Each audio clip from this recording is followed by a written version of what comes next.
Listen, I don't care what the referee's done or what the other players on the other team have done. If you're 25 minutes into the first game of a brand new season, you do not put yourself in the situation that Fabian Schar put himself in today to get a red card. It was completely stupid, in my opinion. He shouldn't have done it. Now, you can argue that it was a harsh decision and that he probably shouldn't have been red carded. My initial reaction in the stadium, I turned to my dad and said, there's no way he's headbutted him there because the guy fell down pathetically, and the replayers back that up basically.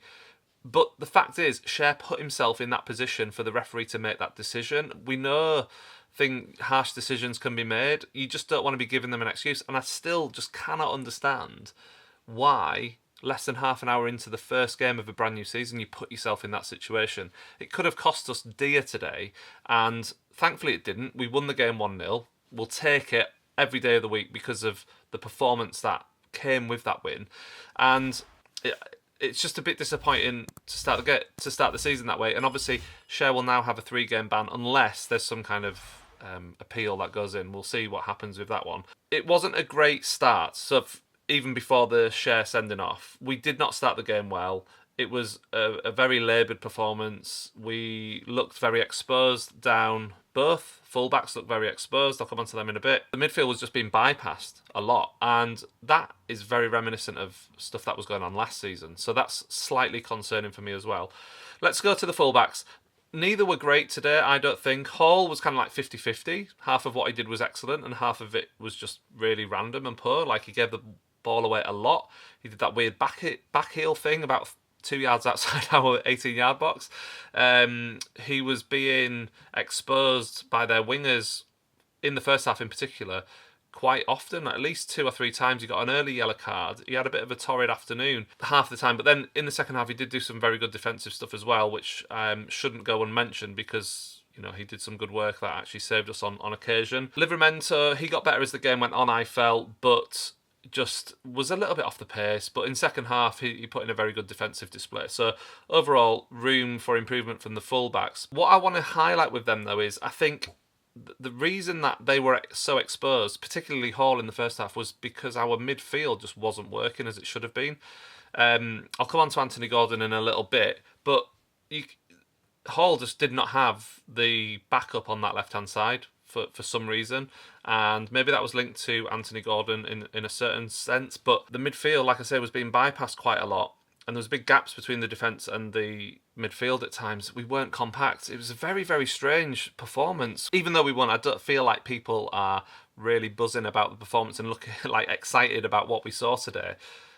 And not just because we had a red card early on, it was because before the red card, if anything, we looked even worse than we did after the red card.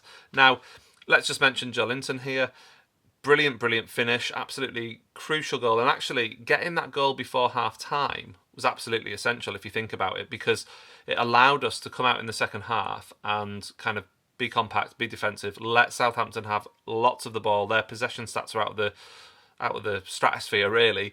But again, even before the red card, they had far more possession than we did, which was concerning. But the second half, you can fully accept we allowed them to have a lot of possession. I don't have a problem with that. And if Joelinton hadn't have scored that goal, I don't know how the second half would have gone, because we would have had to have either settled for a 0-0 or tried to push on and score a goal, and that would have left us exposed with 10 men. So getting that goal when we did was obviously brilliant because it was a goal that took the lead, but actually it was really, really crucial in terms of how the game turned out, I think. One bit of magic, and Joelinton's finish was excellent.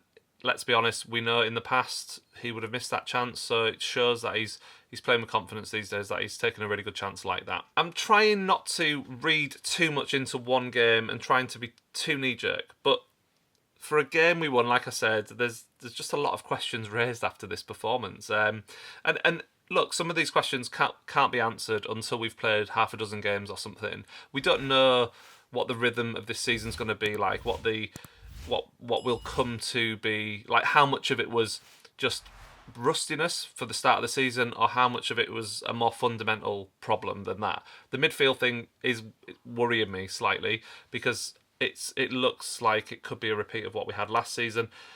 I still think we would benefit from having a central midfielder who's defensive, like having a holding midfield player. Tonali's going to come back, obviously. It will be interesting to see if Howe deploys him in a more defensive kind of role to fill that, like I said, because what surprised me with today's game was it was quite clear Howe hasn't really altered how he's setting us up.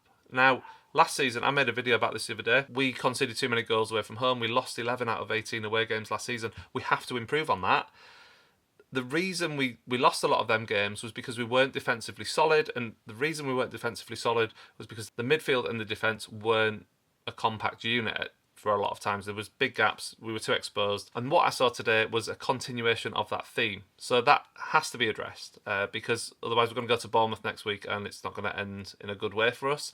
And you know, we got out of jail a bit today, let's be honest. We got the 3 points, we'll take it every day of the week. It's amazing, brilliant win, but underlying, there's just things that need sorting in that team. And it won't have escaped anyone's attention that Anthony Gordon didn't have a brilliant game today. Accusations of him not looking interested and that kind of thing. And I must admit, watching him myself, I felt like I was watching a different player to last season. Now, it's one game, and I'll give him the benefit of the doubt absolutely, because of what he's given us for the last 18 months he's been at the club. But that was not the Anthony Gordon we're used to seeing. And it was very, very... I just don't know why. I can't put my finger on why he wouldn't have started the season absolutely like a house on fire. Has he picked up a little knock before the game? Was he not 100% fit? I felt he going into this game, he would have wanted to prove a point because of the way the Euros went for him and raring to go back in club football. Maybe this performance from Anthony Gordon today is just an outlier and then he'll be back on peak form next week. Obviously, people are worried about has he had his head turned by Liverpool possibly? Is he wanting a transfer away?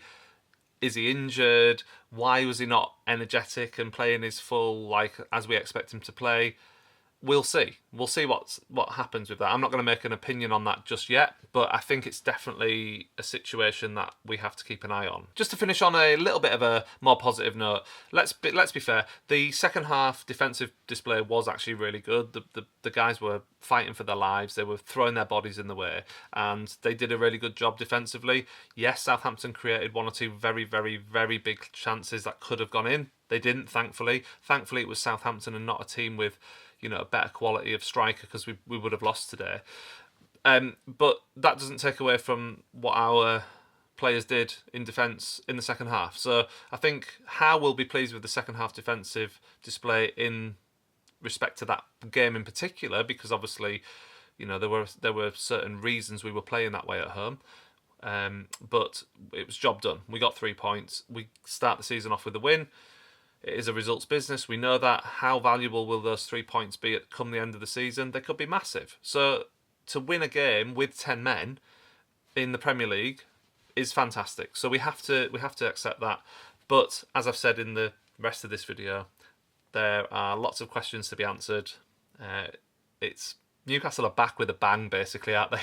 It's the most stressful 90 minutes I've had in 3 months, and only Newcastle could do that to me. Overall, satisfied with the win, but lots of room for improvement. Let me know what you think in the comments below, and I'll see you really soon for another video.